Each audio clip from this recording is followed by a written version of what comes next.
రాష్ట్ర సమితి ఆధ్వర్యంలో తెలంగాణ భవన్లో ఏర్పాటు చేసిన ఈ ప్రత్యేకమైన మీడియా సమావేశానికి వచ్చేసిన ప్రింట్ మరియు ఎలక్ట్రానిక్ మీడియా మిత్రులందరికీ కూడా మరొకసారి నమస్కారం. జై తెలంగాణ. మరి నాతో పాటు సీనియర్ నాయకులు బల్క సుమన్ గారు, అదే డాక్టర్ ఎర్రోల శ్రీనివాస్ గారు, అలాగే రవీందర్ రెడ్డి గారు, అలాగే బీఆర్ఎస్పీ రాష్ట్ర అధ్యక్షులు గెల్లు శ్రీనివాస్ యాదవ్ గారు, వీళ్ళందరూ ఉన్నారు. మరి ఈరోజు తెలంగాణ ప్రజలందరూ కూడా ఇప్పటికే గుర్తించుంటారు. ఈ సంవత్సరంలో తెలంగాణలో దాదాపుగా సంక్షేమ పాఠశాలల్లో, ప్రభుత్వ పాఠశాలల్లో 53 మంది విద్యార్థులు మృత్యువాతకు గురైన విషయం తెలంగాణ ప్రజలకు తెలిసిందే. అదేవిధంగా చాలా చోట్ల విషాహార సంఘటనలు కూడా జరిగినాయి. ఒకటే జిల్లాలో, నారాయణపేట జిల్లాలో 3 సార్లు విషాహార సంఘటనలు ఒక 10 రోజుల్లోనే జరగడం. అదేవిధంగా జగిత్యాల జిల్లాలో పెద్దాపూర్ రెసిడెన్షియల్ పాఠశాలలో 10 రోజుల వ్యవధిలోనే 2 విద్యార్థులు పాము కాటుకు గురై చనిపోవడం. హైకోర్టు కూడా దీంట్లో జోక్యం చేసుకొని ఈ పిల్లల ప్రాణాలు కాపాడాలని చెప్పేసి ప్రభుత్వానికి మొట్టికాయలు వేయడం.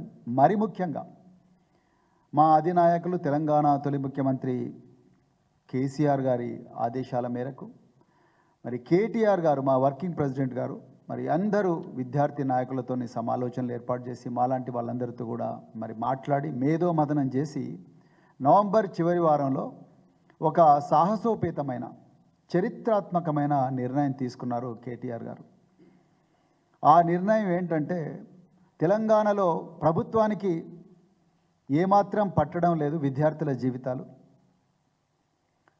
విద్యార్థుల భవిష్యత్తు గురించి ఏమాత్రం కూడా ఒక శ్రద్ధ లేదు, ఒక ప్రణాళిక లేదు. కేవలం రాజకీయాలు, అదేవిధంగా ప్రతిపక్షాల గొంతు నొక్కడంలోనే బిజీ అయింది ప్రభుత్వం. కానీ ఈ తెలంగాణలో ఉండే ఈ 1 కోటి మంది బిడ్డల జీవితాలను ప్రభుత్వానికి పట్టింపు లేనప్పుడు అయినా మనమైనా కాపాడుకోవాలి. ఎందుకంటే ఒక తెలంగాణకు ఒక బలమైన పునాది వేసిన పార్టీ, తెలంగాణను దేశంలోనే అత్యంత ఉన్నతమైన స్థాయిలో పెట్టిన మన పార్టీ బీఆర్ఎస్ పార్టీ, మనమే కాపాడుకోవాలి, ప్రజలు ప్రజాస్వామికవాదులు అందరితో కలిసి కాపాడుకోవాలని చెప్పేసి కేటీఆర్ గారు ఒక సాహసోపేతమైన నిర్ణయం తీసుకున్నారు. ఒకటి, ఈ విద్యా వ్యవస్థ, మరి ముఖ్యంగా గురుకులాలు, సంక్షేమ హాస్టల్లో విద్యార్థులు చనిపోతున్న విషయాన్ని అధ్యయనం చేయడం కోసం ఒక అధ్యయన కమిటీ వేశారు. 5 మెంబర్స్ అధ్యయన కమిటీ. అందులో నేను, అదేవిధంగా డాక్టర్ ఎర్రోల శ్రీనివాస్ గారు, అలాగే రాజారాం యాదవ్ గారు, అదే డాక్టర్ ఆంజనేయుల్ గౌడ్ గారు, వాసుదేవరెడ్డి గారు డాక్టర్, వీళ్ళందరూ కూడా అందులో ఉన్నారు.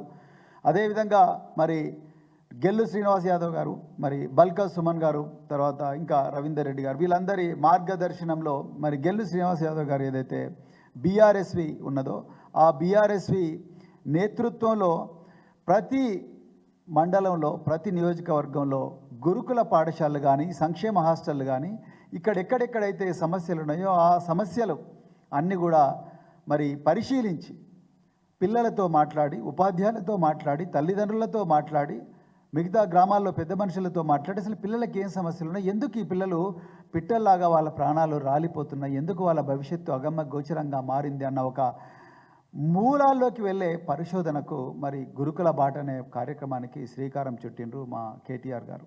వారి ఆదేశాల మేరకు మేము రాష్ట్ర వ్యాప్తంగా చాలా వందలాది గురుకుల పాఠశాలలు, సంక్షేమ పాఠశాలలు, ప్రభుత్వ పాఠశాలలు, మోడల్ స్కూల్స్, కేజీబీవీలు, అట్లా చాలా విద్యాలయాలు మేము తిరగడం జరిగింది.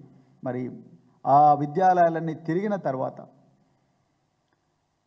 ప్రజలందరి, ఆ విద్యార్థుల అభిప్రాయాలు, వాళ్ళ స్థితిగతులు, తర్వాత ఉపాధ్యాయులతో మాట్లాడిన విషయాలు ఇవన్నీ కూడా మరి పూర్తిగా పరిశీలించి ఒక చక్కటి రిపోర్టు తయారు చేసి మా తెలంగాణ తొలి ముఖ్యమంత్రి, మరి బీఆర్ఎస్ పార్టీ వ్యవస్థాపకులైన శ్రీ కేసీఆర్ గారికి మేమందరం కూడా గత వారంలో వారికి నివేదిక సమర్పించడం జరిగింది.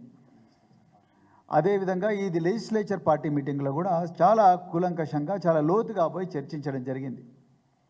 మరి ఈరోజు రేవంత్ రెడ్డి ప్రభుత్వం ఎప్పుడైతే కేటీఆర్ గారు గురుకుల బాట అనే కార్యక్రమానికి చరిత్రాత్మకమైన విప్లవాత్మకమైన కార్యక్రమానికి పిలిపించారు. ఆ రోజు నుంచే మా మీద నిర్బంధం మొదలైంది. మొట్టమొదట గెల్లు శ్రీనివాస్ యాదవ్ గారిని బీఆర్ఎస్వి నాయకులను మాజర్ ట్యాంక్ పోలీస్ స్టేషన్లో అరెస్ట్ చేసి రాత్రింబవళ్ళు చిత్రహింసలు పెట్టి ఉదయం 4 గంటలకు 5 గంటలకు మేజిస్ట్రేట్ల ముందర ప్రొడ్యూస్ చేసిన పరిస్థితి. అక్కడ కూడా కోర్టులు బొట్టికాయ వేస్తే మళ్ళీ విధి లేక వారిని రిలీజ్ చేసిండ్రు. ఇక రెండవది, నేను కమిటీ సభ్యుల ఎర్రోల శ్రీనివాస్ గారు మిగతా అందరం కూడా మేము రకరకాల స్కూళ్ళకు అధ్యయనం చేయడానికి పోతే మా మీద కూడా కేసులు పెట్టింది రేవంత్ రెడ్డి ప్రభుత్వం. బీఆర్ఎస్వి నాయకులు ఎక్కడ పోయినా స్థితిగతులు పర్మిషన్ తీసుకొని పోదామన్న కూడా స్కూళ్ళ ముందర పెద్ద బోర్డు పెట్టిండ్రు. ఏమని, ఈ స్కూళ్ళకు ఎవరు కూడా రావడానికి వీలు లేదు అని చెప్పి బోర్డులు పెట్టిండ్రు. వచ్చి పోవడానికి లోపల నుంచి పిల్లలు పిలిపిస్తున్నారు. తల్లిదండ్రులు బయట ఉన్నారు, మా పిల్లల్ని చూడండి అని చెప్పి తల్లిదండ్రులు అడుగుతూ ఉన్నారు. ఆయన కూడా అధికారులతోని అక్కడున్న స్కూళ్ళ ప్రిన్సిపల్తోని బోర్డులు పెట్టించి పోలీసులను పిలిపించి మమ్మల్ని అందరినీ కూడా పోలీస్ స్టేషన్లో అరెస్ట్ చేసినప్పటికీ కూడా ఏమాత్రం కూడా మడమ తిప్పకుండా ధైర్యం కోల్పోకుండా మా కార్యకర్తలందరూ కూడా బీఆర్ఎస్పీ నాయకులు, బీఆర్ఎస్ నాయకులు అందరు కూడా మరి వాళ్ళకు వీలైనంత మేరకు ఈ సమస్యను పూర్తిగా మరి లోపల్లోకి పోయి మరి పరిశీలించి చేసిండ్రు. చాలా అద్భుతమైన రిపోర్ట్ వచ్చింది. ఎప్పుడైతే ఈ రిపోర్టు మా అధినాయకులు కేసీఆర్ గారికి ఇచ్చినామో, ఎల్పీ మీటింగ్లో అంటే శాసనసభాపక్ష మీటింగ్లో ఇచ్చినామో, రేవంత్ రెడ్డి ప్రభుత్వం వెన్నులో చలి పుట్టింది. గత సంవత్సరంలో 53 మంది పిల్లలు పిట్టల్లాగా రాలిపోతుంటే మొద్దు నిద్రపోయిన ప్రభుత్వం, శైలజ అనే బిడ్డ 20 రోజుల పాటు నిమ్స్లో విషాహారం తిని హాస్పిటల్లో పడితే కదలని ప్రభుత్వం, బచ్చలకూర శ్రీకాంత్ అనే ఒక బిడ్డ 6వ తరగతి బాలుడు 4 రోజుల పాటు వాంతులు విరేచనాలతో భువనగిరి వెల్ఫేర్ స్కూల్లో చనిపోతుంటే కదలని ప్రభుత్వం, అదేవిధంగా 2 బిడ్డలు సాంఘిక సంక్షేమ హాస్టల్లో చనిపోతే కదలని ప్రభుత్వం, పాము కాటుకు గురైతే కదలని ప్రభుత్వం నిన్న మాత్రం ఒక పెద్ద హంగామా చేసిండ్రు. మంత్రులు, తర్వాత ఎమ్మెల్యేలు వీళ్ళందరూ వాళ్ళ కార్యకర్తలను తీసుకొని పెద్ద ఎత్తున పోయి డైనింగ్ హాల్లో కూర్చున్నారు. డైనింగ్ హాల్లో కాదు, కొంతమంది డైనింగ్ హాల్లో కూర్చున్నారు, కొంతమంది ఏమో బయట షామియానా వేసి మంచిగా బిస్లరీ బాటిళ్ళు అవి పెట్టుకొని కూర్చొని పిల్లలతో కలిసి అన్నం తిన్నట్టుగా డ్రామా వేసిండ్రు. ఒక వనభోజనాల కార్యక్రమం పెట్టుకున్నారు వీళ్ళు, ఒక పిక్నిక్ పెట్టుకున్నారు. నిన్న జరిగిందంతా కూడా కేవలం పిక్నిక్. మీరు మీడియాలో వచ్చిన వార్తలు చూస్తే, అదేవిధంగా మరి సామాజిక మాధ్యమాల్లో వచ్చిన వార్తలు చూస్తే మీకు క్లియర్గా అర్థమైపోతుంది. చాలామంది తల్లిదండ్రులు ఏమన్నారయ్యా అంటే, ఇది ఒక్కరోజు పండగలాగానే అనిపిస్తున్నది, రోజు ఇట్లా ఉండదు కదా స్కూళ్ళల్లోని. కాంగ్రెస్ పార్టీ కార్యకర్తలే నిన్న వైరా నియోజకవర్గంలో ఒక స్కూల్లో, సంక్షేమ పాఠశాలల్లో కాంగ్రెస్ పార్టీ కార్యకర్త, రేవంత్ రెడ్డి పార్టీ అయిన కాంగ్రెస్కు ఓటేసిన వ్యక్తి ఓపెన్గా ఆయన ఏమన్నాడు, మేము ఈ పార్టీనే కానీ రోజు ఇట్లా ఉండట్లేదు, మీరు వచ్చినది ఇట్లయితున్నది, ఈ డ్రామాలు ఆపేయండి అని ఆ తండ్రి స్పష్టంగా చెప్పిండు. చాలా చోట్ల కూడా తండ్రులు చెప్పిండు. ఈ విధంగా తండ్రులు మాట్లాడతారని, ఈ విధంగా ప్రజలు వాళ్ళ విద్యార్థుల తల్లిదండ్రులు మాట్లాడతారని ఒక 2 రోజుల ముందు ఒక డ్రామా చేసిండు రేవంత్ రెడ్డి. అదేందో మీకు చెప్పాలి. స్కూల్లో ప్రిన్సిపాల్ అందరికీ ఒక మెసేజ్ పోయింది. ఏమని, కేవలం తల్లులను మాత్రమే అనుమతించండి, 2వ శనివారం సెలవు దినము, అందరూ తల్లులు తండ్రులు అందరూ కూడా బిడ్డలు చూసుకోవడానికి వస్తారు. కానీ రేవంత్ రెడ్డి ప్రభుత్వం ఏ మెసేజ్ ఇచ్చిందయ్యా అంటే, కేవలం తల్లులను మాత్రమే రానివ్వండి స్కూళ్ళకు. ఇది ఎక్కడ న్యాయం?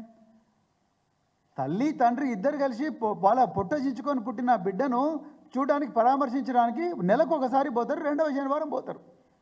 ఒక తల్లే రావాలనడం ఏంటి? అసలు ఎట్లా న్యాయం అవుతుంది ఇది? అంటే తల్లిదండ్రులను కూడా విడదీస్తున్నావా నువ్వు? అదొకటి. రెండవది, వేరే వాళ్ళు రావడానికి లేదు. మరి నిన్న ఎంతమంది మినిస్టర్లు ఎంబడి వీళ్ళందరూ పోలేదు? మా బోత్ ఎమ్మెల్యే అయిన అనిల్ కుమార్ జాదవ్ గారిని అయితే ఆయన పేరు కూడా పెట్టలేదు. ఆయన ఎమ్మెల్యే, ఒక ప్రోటోకాల్ ఉండి రాజ్యాంగబద్ధంగా ఎన్నికైన ఎమ్మెల్యే, ఆయనను స్కూల్లోకి రానియని పరిస్థితి. అరే, ప్రజలు ప్రజాస్వామ్యబద్ధంగా ఎన్నుకున్న ఎమ్మెల్యే ఆయన నియోజకవర్గం ఉండే స్కూళ్ళకు ఆయన ఓడంట, ఆయన పోకూడదంట, కలెక్టర్ మాత్రం పోవాలంట, ఆయన ఫోటో ఉండకూడదంట, కాంగ్రెస్ నాయకుల బొమ్మలు మాత్రం ఉండాలంట. ఎక్కడి నుంచి వచ్చింది ఈ రూలు?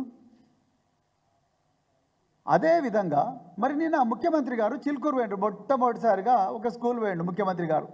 చిలుకూరు పోయి ఆయన ఎట్లా తిన్నాడు, పిల్లల్ని ఎట్లా కూర్చోబెట్టుకున్నాడు, అవన్నీ ఇక్కడ చర్చ అనవసరం. కానీ విషయం చెప్పాలి. ఆయన మాట్లాడుతూ ఏమన్నాడు, ఇది అందరూ తెలంగాణ ప్రజలు గమనించాలి. ఎందుకంటే అబద్ధాలే ఊపిరిగా బతుకుతున్న ఈ ముఖ్యమంత్రి గారు నిన్న ఇంకొక పిల్లల ముందర, ముక్కు పచ్చలారని పిల్లల ముందర ఒక చక్కటి అబద్ధం చెప్పిండు. ఆయన ఏం చెప్పిండండి ముఖ్యమంత్రి గారు?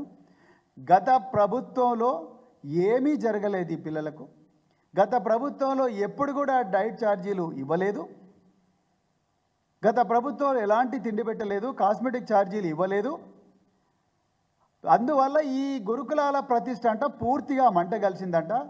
ఆ ప్రతిష్ట మంట కలిసిన గురుకులాలను మళ్ళీ రిపేర్ చేసే బాధ్యత ఈ ముఖ్యమంత్రి గారు రేవంత్ రెడ్డి గారు తన భుజస్కంధాల మీద మోచుకుంటూ ఇవాళ మళ్ళీ నేను చేసిన ఇవన్నీ అని చెప్తున్నాడు ఆయన ముఖ్యమంత్రి గారు. నేను గౌరవ ముఖ్యమంత్రి గారికి ఒక సవాలు వేస్తున్నా. అయ్యా ముఖ్యమంత్రి గారు, మీ దగ్గర ఉండే డేటా తీసుకోనండి, మా దగ్గర ఉండే డేటా మేము తీసుకొని వస్తాం.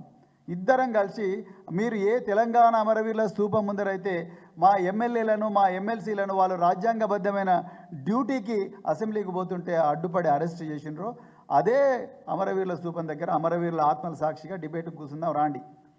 మీరు ఏమన్నారు? కేసీఆర్ గారు డైట్ ఛార్జీలు పెంచలేదు అన్నారు. నేను నా దగ్గర డేటా ఉన్నది ఇస్తా, ఎందుకంటే నేను ఆ సిస్టంలో పనిచేసినా కాబట్టి. అన్ని సంక్షేమ హాస్టల్, ఓన్లీ సాంఘిక సంక్షేమం కాదు. కేసీఆర్ గారు 2012లో అప్పుడు గత కాంగ్రెస్ ప్రభుత్వం 2012లో డైట్ ఛార్జీలు పెంచితే ఈ పిల్లలకు అసలు సరిపోతలేదు తిండి, మనం ఇన్ని కార్యక్రమాలు చేస్తున్నాం, ఈ పిల్లలు చూస్తేనేమో బక్కచిక్కి ఉన్నారని మొట్టమొదటిసారిగా సిద్దిపేటలో, తర్వాత చిలుకూరులో ముఖ్యమంత్రి అయిన వెంటనే కేసీఆర్ గారు విజిట్ చేసి ఈ పిల్లలకి ఏదైనా మంచిగా చేయాలని చెప్పి బాగా రీసెర్చ్ చేసి నేషనల్ ఇన్స్టిట్యూట్ ఆఫ్ న్యూట్రిషన్కు పోయి మేము రీసెర్చ్ చేసి ఆ రోజు మరి 2017వ సంవత్సరంలో 750 రూపాయలున్న డైట్ ఛార్జీను 950 రూపాయలు, 850 రూపాయలున్న డైట్ ఛార్జెస్ను 1100, 1050 అంటే 1050 ఉన్న డైట్ ఛార్జెస్ను 1500గా చేసిన వెంటనే ముఖ్యమంత్రి గారు, ఆనాటి ముఖ్యమంత్రి మాకు ఒకటే మాట చెప్పిండ్రు, మీరు ఏం చేస్తారో తెలియదు, ఎక్కడ కూడా అవినీతికి తావుండకూడదు, పిల్లలు ఎక్కడ కూడా ఆకలితో అలమటించకూడదు, మన మనవాళ్ళు మన మనవరాళ్ళు ఏ విధంగా అయితే క్షేమంగా చెంపలుబ్బి చక్కగా ఆరోగ్యంగా బతుకుతూ ఉన్నారో ఆ విధంగా ఈ పిల్లలను తయారు చేయాలంటే రాత్రింబవళ్ళు నేషనల్ ఇన్స్టిట్యూట్ ఆఫ్ న్యూట్రిషన్ చాలామంది న్యూట్రిషన్లు అందరినీ కూసబెట్టుకొని సంక్షేమ భవన్లో వాళ్ళందరితో చక్కటి మెను ఒకటి మేము తయారు చేసినాం. ఆ మెను మరి ఇలా తెలంగాణ ప్రజలు గమనించాలి. ఎందుకంటే ఎల్బీ స్టేడియంలో కేసీఆర్ గారు ఇచ్చిన నోటిఫికేషన్లనే, మరి కేసీఆర్ గారు ఇచ్చిన నోటిఫికేషన్లనే నా నోటిఫికేషన్లు అని చెప్పి ఇప్పటివరకు 52,000 ఉద్యోగాలు నేనే ఇచ్చినని చెప్పి ముఖ్యమంత్రి అంటారు. అవన్నీ కూడా 2022, 2023లో వచ్చిన నోటిఫికేషన్లు. మరి అలాంటి కానీ నిన్న విద్యార్థుల ముందర చేసిండు. విద్యార్థుల ముందర మరి బూతులు మాట్లాడిన ముఖ్యమంత్రి మరి విద్యార్థుల ముందర నిజం చెప్తాడని అనుకోలేం. కానీ ఈ విషయం తెలంగాణపై తెలవాలి. ఆనాడు కేసీఆర్ గారి ప్రభుత్వం 2017లో డైట్ ఛార్జీలు పెంచి ఇంత చక్కటి మెను వారు అప్రూవ్ చేసిండ్రు. అన్ని సంక్షేమ పాఠశాలకు పోయింది ఈ మెను. అప్పుడే కేసీఆర్ గారు గమనించి, ఏమయ్యా మరి డబ్బున్న వాళ్ళే తినాలన్నా మటను, పేదవాళ్ళు తినకూడదా, ఈ పిల్లలకు కూడా మటన్ పెట్టాలి, అవసరం అనుకుంటే యాటలు స్కూళ్ళల్లోనే కోయాలి, ఎక్కడో మార్కెట్లలో పోయి తీసుకొచ్చాడు కాదు, యాటలు స్కూళ్ళల్లోనే కోయాలి అని చెప్పి మరి ఆ పిల్లలకు 4 సార్లు చికెను, 2 సార్లు మటను, 5 సార్లు ఎగ్గు, అదేవిధంగా రాగి మాల్టు ఇవన్నీ ఇచ్చి నెయ్యి కూడా ఇచ్చిన, ఒక సన్న బియ్యం ఇచ్చి నెయ్యి ఇచ్చిన గొప్ప మానవతావాది, ఒక గొప్ప తండ్రి లాంటి వ్యక్తి కేసీఆర్ గారు. మరి అలాంటిది నిన్న రేవంత్ రెడ్డి గారు ఒక మోడల్ మెను రిలీజ్ చేసిండు. ఇది కాంగ్రెస్ పార్టీ చేసిన మోడల్ మెను. తెలంగాణ ప్రజలు జాగ్రత్తగా గమనించాల్సింది ఏంటంటే ఈ మెనుకు మా మెనుకు ఏమి తేడా లేదు. మేము 4 సార్లు చికెన్ పెట్టినాము, మీరు 4 సార్లు చికెన్ పెడుతున్నారు. మేము 2 సార్లు మటన్ పెట్టినాము, మీరు 2 సార్లు మటన్ పెడుతున్నారు. మేము 5 సార్లు ఎగ్ ఇచ్చినాము, మీరు 5 సార్లు ఎగ్ ఇస్తున్నారు. మరి మీరు చేసింది ఏంది? మరి మీరు సోషల్ మీడియాలల్లో ఎక్కడ చూడు 40% పెంచినాం, విప్లవం సృష్టించినాం, భూమి బద్దలైంది అని మరి డాంబికాలు కొడుతున్నారు కదా. మరి మెను మంచిగా మీరు ఇంకా గొప్ప మెను తీసుకురావాలిగా. ఇదేమో మేము ఇచ్చిన మెను, వాళ్ళు ఇచ్చిన మెను, ఏమీ తేడా లేదు. మీరు ఏ ప్రిన్సిపల్ అని అడగండి. ఆనాడు కేసీఆర్ ప్రభుత్వం ఏం పెట్టినరో అదే రేవంత్ రెడ్డి పెడుతున్నాడు. మరి దానికి ఇంత వనభోజనాల డ్రామా ఎందుకు రేవంత్ రెడ్డి గారు? మేమైతే ఏమి ఛార్జీలు ఇవ్వడం లేదు. ఇంకొకటి మీకు చెప్పాలి, కేసీఆర్ గారి ప్రభుత్వంలో 2017లో ఒకసారి డైట్ ఛార్జీలు పెట్టినారు, 2023లో గంగుల కమలాకర్ గారు బీసీ సంక్షేమ శాఖ మంత్రి ఉన్నారు, సత్యవతి రాథోడ్ గారు, కొప్పుల ఈశ్వర్ గారు వీళ్ళందరూ సంక్షేమ శాఖ మంత్రులుగా ఉన్నారు. వీళ్ళందరి ఆధ్వర్యంలో ఒక సబ్ కమిటీ వేసి డైట్ ఛార్జీలు మళ్ళా పెంచుదామని చెప్పేసి ఒక ప్రపోజల్ను సబ్ కమిటీ అప్రూవ్ చేసింది. కానీ దురదృష్టవశాత్తు ఎలక్షన్లు ఉండడం వల్ల అది మరి అమల్లోకి రాలేదు. లేకపోతే అప్పుడే మరి మేము 950ని 1200, 1100, 1400, 1500, 1875గా చేయాలనుకున్నాం. ఇవాళ మీరు చరిత్రలో ఎప్పుడు లేదు, వీళ్ళు ఏం చేయలేదు అని అంటున్నారు. ఎట్లయితే మీరు మొదట వచ్చి మేము లంక బిందెలు ఉన్నాయనుకున్నాం వచ్చినాము, కానీ 7 లక్షల కోట్లు అప్పు చేసినని అప్పు మళ్ళీ అంటున్నారు. నిన్న ఆర్బీఐ ఏం చెప్పిందో తెలంగాణ ప్రజలందరూ కూడా చూసిండ్రు. ప్రతిసారి కూడా అబద్ధాలతోనే తన ప్రసంగం స్టార్ట్ చేస్తున్నారు గౌరవ ముఖ్యమంత్రి గారు. ఇక మా ఎమ్మెల్యేలు, మా ఎమ్మెల్సీలు, మాజీ మంత్రులు వీళ్ళు అసెంబ్లీలో రేపు ప్రభుత్వాన్ని నిలదీస్తారు అని చెప్పి భయపడి మొన్న రాత్రి నిన్న పోయి అందరు పోయి కూర్చోవాలని చెప్పిండ్రు. ఏది స్కూళ్ళల్లో. అదేవిధంగా 6 నెలల నుంచి పెండింగ్ ఉన్న డైట్ ఛార్జీలను 2 రోజుల క్రితం 3 నెలలు మాత్రమే రిలీజ్ చేసిండ్రు. కేవలం 3 నెలలు. ఇంకా ముఖ్యమంత్రి గారు అన్నారు, నేను కాస్మెటిక్ ఛార్జీలను చరిత్రలో ఎప్పుడు లేనంత పెంచినా అన్నారు. ఇంతవరకు జీవో రాలే. ఆ జీవో వచ్చినా ఆ జీవో ప్రకారం కాస్మెటిక్ ఛార్జీలు ఇంతవరకు విద్యార్థుల జేబులల్లో పడలేదు. ముఖ్యమంత్రి గారు మీరు ఒకసారి వెరిఫై చేసుకోండి ఆఫీసర్లతో. ఇంతవరకు కూడా ఏ విద్యార్థి ఎస్సీల వల్లే, బీసీల వల్లే, ఎస్టీల వల్లే, మైనార్టీల వల్లే ఏ హాస్టళ్లలో కూడా పడలేదు.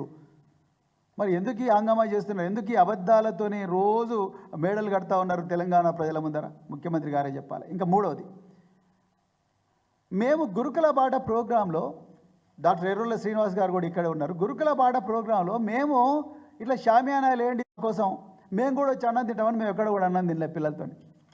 మేము ఎక్కడ పోయినామంటే పిల్లలకు రావాల్సిన కనీసమైన సౌకర్యాలు వస్తున్నాయా వస్తలేవా, పిల్లలకు టాయిలెట్స్ కరెక్ట్గా ఉన్నాయని మేము టాయిలెట్లకు పోయినాం. పిల్లలు బాత్రూమ్లకు పోయినావా, బాత్రూమ్లకు పోతే వాళ్ళకి ఏమంటారు, ఈ తలుపులు సరిగా ఉన్నాయా లేదా అని చెప్పి మరి అక్కడికి పోయినాం మేము. ఎంత దయనీయమైన పరిస్థితి అంటే మొత్తం టాయిలెట్లు చాలా చోట్ల బ్లాక్ అయి ఉన్నాయి. కొన్ని పాఠశాలల్లో 10 లేకపోతే 5 నుంచి 10 టాయిలెట్లే ఉన్నాయి 600 మంది పిల్లలకు. ఇవి ఇబ్రహీంపట్నంలో, షేరిగూడలో ఇది పరిస్థితి. దాంట్లో మా మీద కేసు పెట్టిండ్రు. సో కానీ నిన్న జరిగిన హంగామాలో అందరు పోయి డైనింగ్ హాల్లోనే కూర్చున్నారు, మంచిగా వాటర్ బాటిల్స్ మోసుకపోయినరు. ఇంకో డార్మెటరీ ఇది మొత్తం ఈగలు, పండుకోవడానికి మంచాలు లేవు, కప్పుకోవడానికి దుప్పట్లు లేవు. ఒకప్పుడు కేసీఆర్ గారు ఫోమ్ బెడ్లు ఇచ్చిండ్రు ఈ పిల్లల కోసం.